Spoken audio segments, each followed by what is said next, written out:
Hi friends, welcome to கிட்டி Tamil star family. Friends, நம்ம வந்து இன்றைக்கி கிளாஸ் பீட்ஸ், பெரிய பீட்ஸும் ஸ்மால் கிறிஸ்டல் பீட்ஸ் வச்சு ஒரு பிரேஸ்லெட் செஞ்சு காட்ட போகிறேன். இப்போ வந்து நான் ஒயரில் ஒரு சின்ன கிறிஸ்டலு, பெரிய கிறிஸ்டல் ஒன்று நான் வந்து கிளாஸ் பீட்ஸ் கோத்துக்கிறேன். ஒரு சின்ன கிறிஸ்டலு, ஒரு பெரிய கிளாஸ் பீட், இதேமாரி நம்ம வந்து தொடர்ந்து கோத்துக்கலாம். இப்போ வந்து நம்ம கோத்து முடிச்சிட்டோம். இப்போ முடிச்சு போடுறோம். பாருங்கள், கோத்து முடிச்சுட்டு நான் வந்து முடிச்சு போடுறேன். முடிச்சு மட்டும் ஒரு 2-3 முடிச்சு நல்லா ஸ்ட்ராங்காக போட்டுக்கோங்க.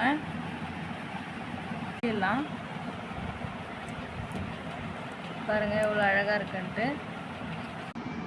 கைக்கு நான் வந்து போட்டிருக்கேன். இப்போ எவ்வளோ அழகாக இருக்காங்க. நீங்களும் இதுமாதிரி புது புது மாடலில் உங்களுக்கு வந்து பிரேஸ்லெட் வேணும்னு நினச்சிங்கன்னா கீழே டிஸ்கிரிப்ஷனில் என்னோட வாட்ஸ்அப் நம்பருக்கு கான்டெக்ட் பண்ணலாம். கான்டெக்ட் பண்ணிங்கன்னா நாங்கள் நீங்கள் கொரியர் மூலிமா நீங்கள் எந்த ஊரில் இருந்தாலும் நாங்கள் வந்து உங்களுக்கு அனுப்பி வச்சுருவோம். ஓகே ஃப்ரெண்ட்ஸ், நெக்ஸ்ட் வீடியோவில் நெக்ஸ்ட் ஒரு ஐடியா பார்க்குறேன். Bye. Thank you.